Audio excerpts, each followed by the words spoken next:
Mi madre pagó a un actor para fingir ser el cura en nuestra boda y así invalidar mi matrimonio. Así que descubrí el fraude y la denuncié por falsificación frente a toda la congregación. Para que entiendan la magnitud de la tragedia, hay que hablar de Regina. Mi madre es el tipo de persona que considera que tener un tatuaje es vandalismo dermatológico. Cuando le presenté a Lucía, mi prometida, casi llama a un exorcista. Lucía es una diosa de pelo azul, con un brazo convertido en un lienzo de arte neotradicional y una actitud de no me toques las narices, que choca frontalmente con el mundo de manteles de lino y té a las 5 de Regina. La tregua llegó con un cheque. Regina, en un alarde de generosidad sospechosa, nos ofreció la joya de la corona, la Catedral de San Judas, la más exclusiva, la que tiene lista de espera de 3 años. Solo quiero que mi único hijo sea bendecido por alguien de altura, no por cualquier vicario con caspa, soltó con esa voz de seda que oculta un cuchillo de carnicero. Nosotros, que estábamos más pelados que un plátano en manos de un mono hambriento, aceptamos. Grave error. Los meses previos fueron una tortura de castidad. Lucía y yo nos pusimos el reto de llegar con hambre a la noche de bodas. Fue la peor decisión de nuestras vidas. A una semana del evento, si nuestras rodillas se rozaban por accidente bajo la mesa, saltaban chispas literales. Estábamos tan al límite que cada mirada cargada de deseo se sentía como intentar contener la presión de una presa hidroeléctrica con un tapón de corcho, una vibración constante, húmeda y peligrosa que amenazaba con reventar y arrasar con todo el valle en cuanto alguien dijera, amén. Llegó el día. Entro en la iglesia y ahí está el padre Mateo. El tipo no parecía un cura. Parecía un actor de anuncios de café que se había equivocado de vestuario. Medía casi 2 metros, tenía el pelo engominado hacia atrás con una precisión geométrica y sus ojos, esos ojos no buscaban tu alma, buscaban la cámara más cercana. Mientras caminaba hacia el altar, el padre Mateo no repartía bendiciones, repartía miradas de acero azul, dignas de un modelo de pasarela. Regina estaba en el primer banco, enfundada en un vestido color champán que costaba más que mi carrera universitaria, mirándolo con una devoción que no le había visto ni al Papa. La ceremonia empezó y fue extraña. El padre Mateo no usaba el misal. Tenía unas fichas de cartulina escondidas entre las páginas de la Biblia. Hermanos, empezó con una voz que sonaba a chocolate derretido y pecado, hoy celebramos la unión de estos dos ejemplares. El amor es un guión que se escribe sobre la marcha, una improvisación donde el cuerpo es el único lenguaje verdadero. Lucía me apretó la mano. Sus palmas estaban sudadas, y yo estaba tan al borde del colapso sensorial que el simple hecho de tenerla tan cerca, oliendo a vainilla y cuero, era como intentar desactivar una bomba nuclear usando solo los dientes y mientras suena música de Barry White. Mi cerebro estaba a un 10% de capacidad logística y a un 90% de instinto animal. Llegó el momento de las firmas. Regina se acercó al altar para supervisar, según ella. El padre Mateo sacó un documento que tenía un sello dorado sospechosamente brillante. Casi parecía una pegatina de esas que te dan en el dentista por portarte bien. Firma aquí, tigre, me susurró el cura mientras me guiñaba un ojo. Esto es lo que nos hace legales ante el gran director del cielo. Firmamos. Lucía notó algo raro y me lo dijo al oído mientras nos dábamos el beso, que duró tanto que una señora del tercer banco tuvo que abanicarse, cariño. El cura huele a una mezcla de whisky barato y colonia de marca blanca. Y juraría que debajo de la túnica lleva unos vaqueros de pitillo. Yo estaba demasiado ocupado pensando en que por fin íbamos a poder desatar el kraken, en la suite nupcial como dos fieras en celo que acaban de escapar de un zoo en llamas como para preocuparme por él. Aroma del párroco. Salimos de la iglesia entre aplausos, mientras mi madre sonreía con la satisfacción de quien acaba de colocar una bomba de relojería bajo el pastel de bodas.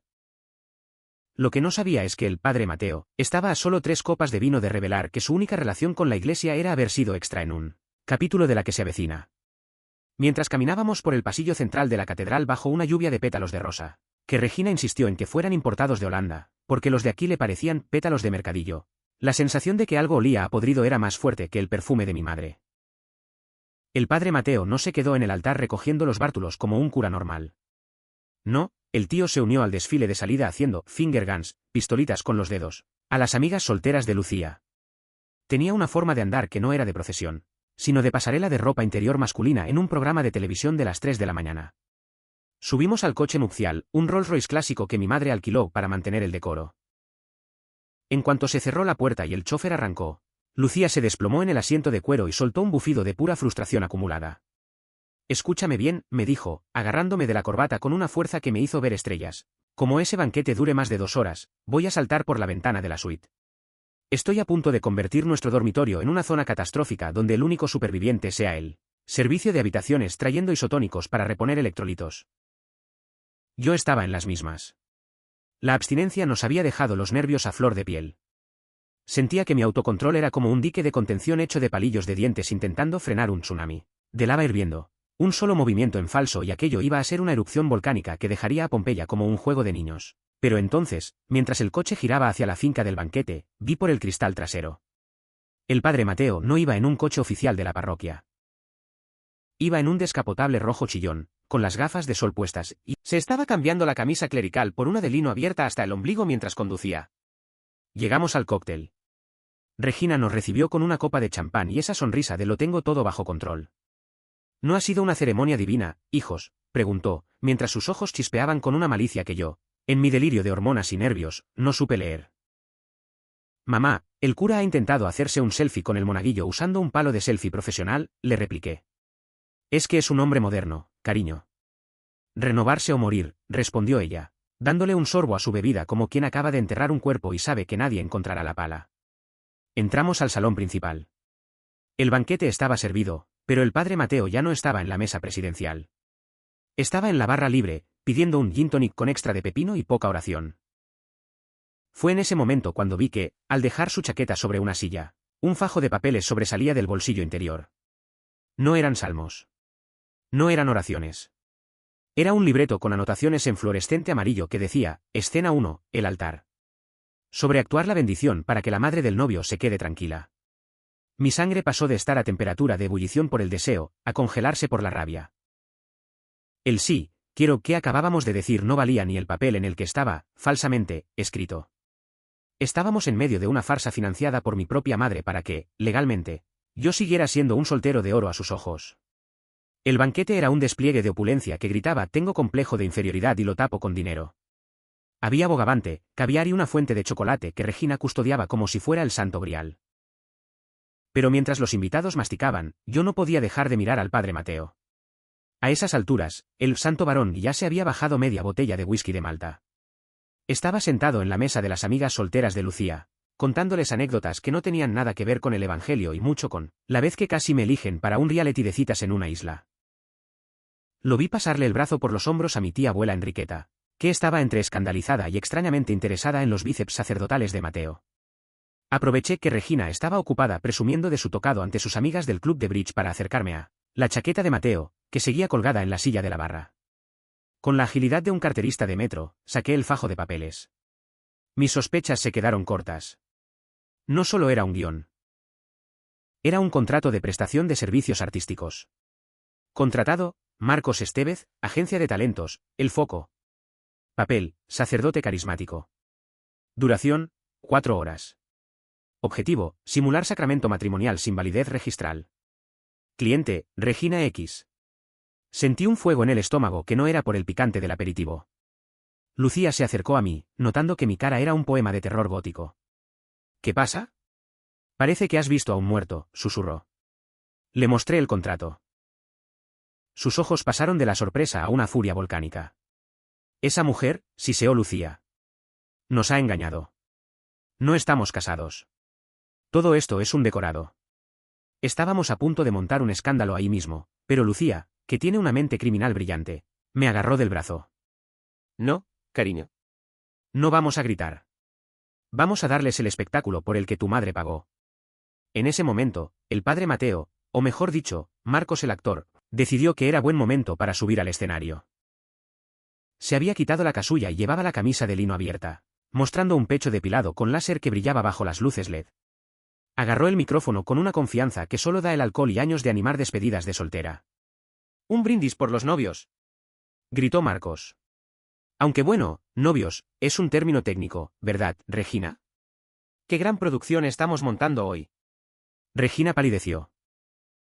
Intentó quitarle el micro, pero Marcos, que ya estaba en modo diva de escenario, se marcó un movimiento de cadera que dejó a la mitad de la congregación con la boca abierta. Estaba a un paso de empezar a hacer un helicóptero con el rosario de madera que llevaba al cuello. Fue entonces cuando pedí el micrófono.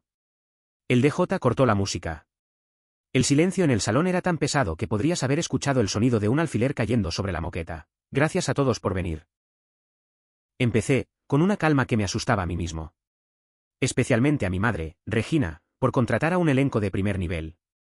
Mamá, Tengo que decirte que Marcos es un actor increíble. Su interpretación de cura es tan buena que casi me olvido de que este contrato de aquí, levanté el papel. Dice que nuestro matrimonio es tan real como tus promesas de serme fiel a papá. El murmullo estalló. Regina se puso de un color que oscilaba entre el violeta y el gris ceniza. «Es una broma». «Es un malentendido», gritó ella, intentando abalanzarse sobre mí. «¿Broma?», intervino Lucía, subiéndose al escenario con una sonrisa de victoria. «Lo que no es una broma es la falsificación de documentos públicos y el fraude. Marcos, ¿quieres contarle a la audiencia cuánto te pagó Regina por fingir que nos unías ante Dios?» Marcos, viendo que la cosa se ponía legalmente fea, soltó la bomba final: «Oye, a mí no me metáis». Ella me pidió que hiciera de cura porque decía que no quería que, esa tatuada, heredara sus joyas. Y además me pidió un descuento si después de la boda le hacía un pase privado en su casa vestido de bombero. La mandíbula de mi tía Enriqueta tocó el suelo. El caos fue total. Mi madre intentó huir, pero tropezó con su propia cola de vestido y cayó directamente sobre la tarta nupcial de 5 pisos. Fue una imagen poética. La mujer que quería la perfección absoluta, cubierta de merengue y humillación frente a toda la alta sociedad de la ciudad. En medio del desastre, miré a Lucía. Estábamos furiosos, sí, pero también sentíamos una liberación increíble. Sabíamos que la noche no iba a terminar con una firma legal, sino con nosotros celebrando nuestra libertad con una sesión de lucha grecorromana entre sábanas de seda, que iba a dejar la suite del hotel pidiendo un exorcismo urgente. Pero lo que no sabíamos era que Regina aún tenía unas bajo la manga, y que Marcos el actor guardaba un secreto que iba a cambiar el significado de la palabra familia para siempre. El silencio que siguió a la revelación del contrato no duró mucho. Fue roto por el sonido de mi madre, Regina, intentando recomponer su dignidad mientras se limpiaba un pegote de crema de vainilla de la ceja. Pero Marcos, el actor, antes conocido como el padre Mateo, ya había abierto la caja de Pandora y no pensaba cerrarla sin su último aplauso. «Y no solo eso», gritó Marcos, ahora subido a una silla con un gin tonic en la mano. Regina me hizo ensayar los votos en su salón, mientras ella me corregía la dicción vestida únicamente con una estola de piel y un martini. Decía que necesitaba sentir la vibración de mi voz pastoral, de cerca. El salón soltó un grito colectivo. Mi padre, que estaba en la mesa del fondo intentando pasar desapercibido con su nueva novia, una mujer 20 años menor que él, lo que enfurecía aún más a Regina, se atragantó con un canapé de salmón. «Mientes, actor de pacotilla», chilló Regina, cuya cara ya no era humana, sino una máscara de furia pura. Solo quería asegurar el patrimonio familiar. «Esa mujer», señaló a Lucía, «no es más que una oportunista con tinta en la piel». Lucía, que tiene la paciencia de un monje budista hasta que le tocan lo que es suyo, se acercó a Regina. El contraste era increíble. Lucía, con sus tatuajes asomando por el encaje del vestido de novia, parecía la persona más cuerda de la sala. «Regina», dijo con una voz gélida, «lo que tú llamas patrimonio es en realidad un fraude. Has traído a un tipo que cobra por horas para burlarte de mi fe y de nuestra relación. Pero mira el lado positivo. Como no estamos casados legalmente, no tienes que preocuparte por el divorcio, porque ahora mismo voy a llamar a la policía para denunciar la falsificación de los documentos que nos hiciste firmar». En ese momento, Marcos decidió que, ya que su carrera como cura falso había terminado, era hora de volver a sus raíces. Empezó a sonar de fondo, no sé qué DJ tuvo el valor de ponerla, la canción You Can Leave Your Hat On. Marcos empezó a desabotonarse la camisa clerical con una técnica que solo se adquiere en clubes nocturnos de dudosa reputación. Fue un espectáculo grotesco y fascinante a la vez. El padre Mateo estaba haciendo un giro de cadera helicoidal, tan preciso que parecía estar intentando generar energía eólica con su pelvis. Las tías abuelas estaban divididas. Unas rezaban el rosario a toda velocidad y otras estaban sacando billetes de 20 euros de sus bolsos de mano. Yo aproveché el caos para acercarme a Regina, que estaba intentando borrar las pruebas, los papeles del contrato, comiéndoselos. Literalmente. Estaba masticando el papel bond de 80 gramos con una desesperación animal. «No te molestes, mamá», le susurré al oído. «He grabado toda tu discusión con Marcos desde que entramos al salón. Y Lucía ya ha enviado las fotos de los documentos falsos a nuestro abogado». Regina me miró con un odio que podría haber derretido el acero. «Lo hice por tu bien, hijo. Esa mujer te habría sorbido el alma y la cuenta corriente con la misma intensidad con la que un aspirador industrial succiona el polvo de una alfombra vieja». «Bueno», le respondí, «al menos ella lo hace por amor, no por un contrato de representación artística». La policía llegó justo cuando Marcos estaba intentando quitarse los pantalones frente a la tarta. El banquete terminó con 3 patrullas en la puerta. Regina escoltada por 2 agentes mientras intentaba mantener el tocado de plumas derecho, Y Lucía y yo compartiendo una botella de champán en el suelo del salón vacío. Estábamos agotados, humillados y técnicamente solteros. Pero la furia se estaba transformando en un deseo de revancha, y en una necesidad física urgente. Miré a Lucía y supe que, a pesar del desastre, esa noche íbamos a celebrar nuestra no boda, con una fogosidad tal que el servicio de limpieza iba a necesitar una unidad de quemados para entrar en la habitación al día siguiente.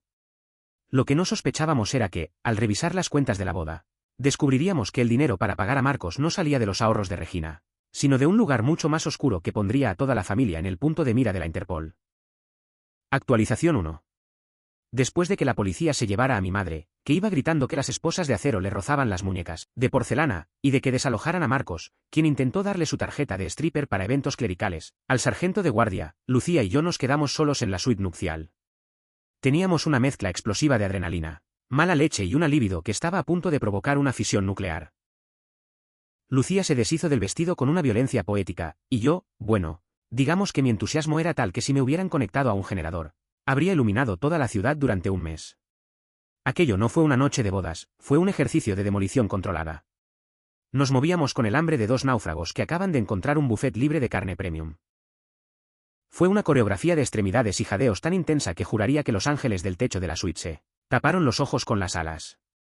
Estábamos tan sincronizados y salvajes que, en un momento dado, Lucía me susurró al oído que si el padre Mateo nos viera ahora, se convertiría al cristianismo de verdad solo por la envidia. Fue una descarga eléctrica constante, un ajuste de cuentas, horizontal donde cada embestida era una declaración de independencia frente a la tiranía de Regina. Terminamos tan exhaustos que el servicio de habitaciones habría necesitado una unidad de reconstrucción de escenarios para dejar la habitación habitable de nuevo. A la mañana siguiente, mientras intentábamos recomponer nuestra estructura ósea y pedíamos un café que fuera básicamente cafeína pura en vena, me llegó un aviso al móvil. Era una alerta de la cuenta conjunta que Regina me obligó a abrir hace años para los gastos del futuro heredero. Revisé los movimientos con los ojos aún empañados por el esfuerzo de la noche. Regina no había usado sus ahorros personales para pagar el show de Marcos.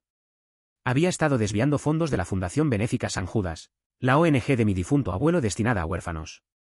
Mi madre, la mujer que se persigna ante cada altar, había estado saqueando el pan de los niños para financiar su estilo de vida de reina de la alta sociedad y, por supuesto, la producción teatral de nuestra boda. Pero lo más turbio no era el robo. Era el destinatario de los pagos mensuales, Global Talent y Protection Services. Investigué el nombre mientras Lucía, aún envuelta en las sábanas de seda que parecían haber sobrevivido a un huracán de categoría 5, rastreaba la dirección IP de la transferencia desde su portátil.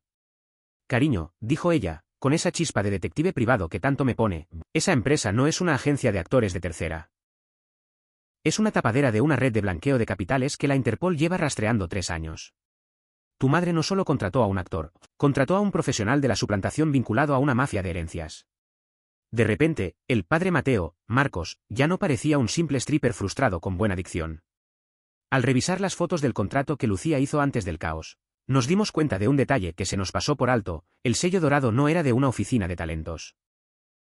Era el símbolo de una organización conocida por limpiar patrimonios familiares mediante matrimonios falsos que nunca llegan al registro civil, permitiendo que el administrador, en este caso, Regina, siga moviendo el dinero sin supervisión legal de los cónyuges. Regina no quería protegerme de una tatuada.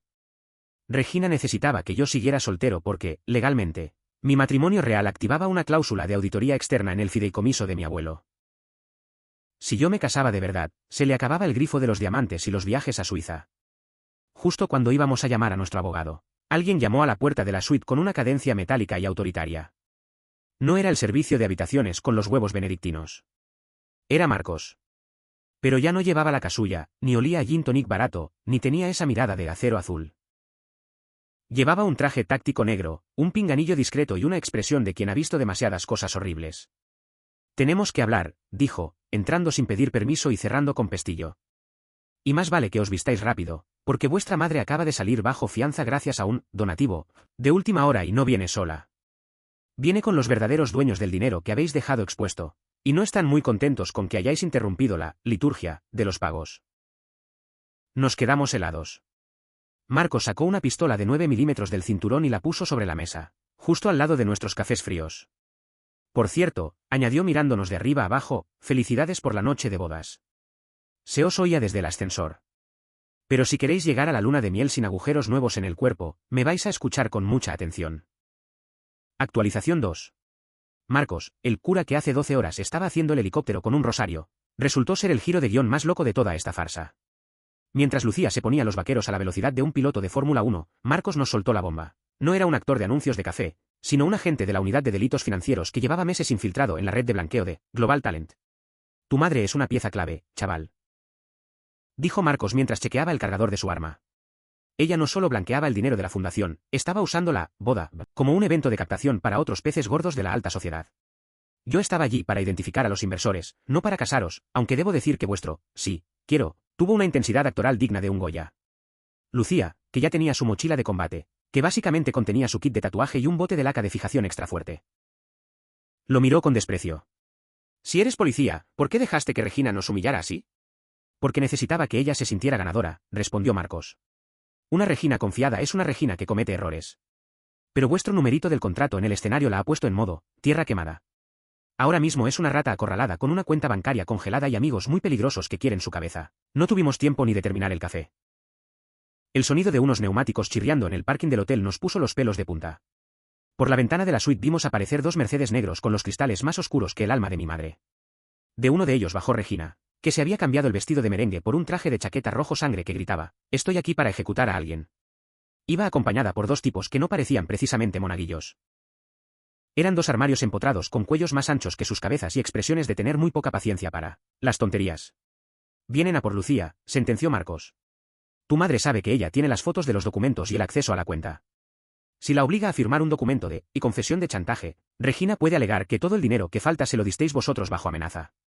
Quiere limpiar su nombre ensuciando el vuestro. Sobre mi cadáver tatuado», rugió Lucía. «Esa vieja loca no me toca ni un pelo de las cejas». Pero no hubo tiempo para heroicidades. Los tipos de Regina reventaron la puerta de la suite con una patada que hizo saltar las bisagras. Marcos reaccionó rápido, lanzando una silla para ganar tiempo, pero uno de los gorilas sacó un taser. El padre Mateo se movió con la agilidad de una pantera en una rave, pero el segundo tipo fue directo a por Lucía. Lo que Regina no calculó es que Lucía no es una damisela en apuros. Mientras el gorila intentaba agarrarla por la cintura, ella usó el frasco de perfume de 200 euros que le regaló mi tía Enriqueta y se lo estampó en la cara.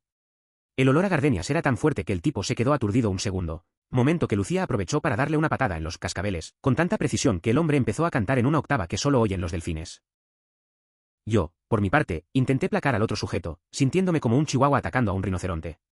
Fue una melee caótica sobre la cama deshecha. Sábanas de seda volando, plumas de las almohadas por el aire, parecía una escena de almohadazos, pero con mucho más riesgo de muerte. En medio del caos, Regina entró en la habitación con la elegancia de una villana de Disney. Se quedó mirando a Lucía con un desprecio infinito. «Firma el documento, querida. O te aseguro que tu próximo tatuaje será el código de barras de una prisión de mujeres». «Fírmame esto, Regina», contestó Lucía, mientras le mostraba el dedo corazón con una sonrisa de satisfacción. «Porque mientras tú subías por el ascensor, yo he hecho un directo en Instagram con 5000 personas viendo cómo tus matones asaltan nuestra habitación». Regina palideció. Miró el móvil de Lucía, que estaba apoyado en el minibar emitiendo en vivo. Su fachada de señora respetable acababa de saltar por los aires ante toda la ciudad en tiempo real. «Cortad esa conexión», chilló Regina. «Matadlos a todos si hace falta». Marcos logró reducir al primer gorila y apuntó directamente a mi madre. «Se acabó el show, Regina. La Interpol está en el lobby. No hay más tomas, no hay más guiones. Estás acabada». Pero Regina, con una sonrisa gélida, sacó un pequeño mando a distancia del bolsillo. «¿De verdad creéis que soy tan tonta? Si yo caigo, esta suite no será lo único que vuele. Marcos, pregúntale a tu jefe por qué el dinero de la fundación nunca llegó a los huérfanos. Pregúntale quién es el verdadero dueño de Global Talent». Marcos se quedó petrificado. Su pinganillo empezó a emitir un pitido estridente. «Hijo», me dijo mi madre, mirándome con una mezcla de lástima y locura, «tu padre no está en esa mesa con su novia por casualidad. Él es el director de la red. Yo solo era la contable. ¿Y vuestra preciosa boda? Era el lugar de entrega para un cargamento que ahora mismo está en el sótano de este hotel». Nos quedamos en silencio, procesando que nuestra familia no era solo disfuncional, sino un cártel de dimensiones épicas. Pero lo que Regina no sabía es que Lucía ya había abierto la caja del cargamento, mientras nosotros nos peleábamos, y lo que había dentro no eran drogas ni dinero, sino algo mucho más personal que nos dejó a todos con la boca abierta. Actualización 3. El silencio en la suite era tan denso que se podía cortar con el cuchillo que Marcos seguía empuñando. Mi madre, Regina, mantenía el dedo sobre el botón del mando como si fuera la emperatriz del apocalipsis, pero Lucía, que tiene más calle que un semáforo, soltó una carcajada que rompió el hielo. «Regina, de verdad, tu sentido del drama es de serie B», dijo Lucía, limpiándose un poco de sangre del labio con el dorso de la mano. He visto lo que hay en el sótano. Y créeme, tú, Cargamento, no va a hacer que nadie vuele por los aires, a menos que sea de risa. Marcos nos hizo una señal para bajar. Bajamos por las escaleras de servicio, con Regina custodiada y encañonada discretamente por el agente, hasta llegar a la zona de carga del hotel. Allí, junto a un montacargas, había 3 cajas de madera con el sello de la Fundación San Judas. Mi padre estaba allí, esperando con su novia veinteañera, que resultó ser su guardaespaldas y, según descubrimos luego, una experta en artes marciales mixtas. Al vernos, mi padre suspiró con la decepción de quien ve que su equipo de fútbol ha fallado un penalti. Hijo, siempre fuiste un romántico molesto, dijo mi padre, ajustándose los gemelos de oro. Regina, te dije que el actor era demasiado guapo. Te pierde el gusto por los hombres con mandíbula cuadrada. Marcos abrió una de las cajas con la culata de su arma. No había cocaína. No había fajos de billetes. Lo que había dentro eran servidores informáticos de alta capacidad y discos duros encriptados. Es el libro de la vida, de la élite de este país, explicó Marcos, mientras Lucía conectaba una tableta a uno de los puertos. Aquí están grabadas todas las transacciones, todos los chantajes y todas las infidelidades de los amigos de tus padres. La boda no era para lavar dinero, era el nodo de intercambio. Los invitados donaban a la fundación a cambio de que estos discos no vieran la luz. Resulta que mi boda era el Dropbox del chantaje nacional. Regina y mi padre eran los administradores de la red social más tóxica del mundo. Pero Lucía, mientras trasteaba con los archivos, encontró la carpeta oro. Sus ojos se abrieron como platos. Chicos, aquí hay una transferencia de salida de 10 millones de euros a una cuenta en las Islas Caimán a nombre de ¿Marcos Estevez? Miramos a Marcos. El agente de la Interpol nos dedicó una sonrisa que no tenía nada de policíaca. Bueno, dijo Marcos, encogiéndose de hombros, ¿quién creéis que filtró la información a la Interpol para que vinieran hoy? Necesitaba una distracción para que el dinero saliera del servidor antes de que el sistema se bloqueara. Gracias por el espectáculo, Regina.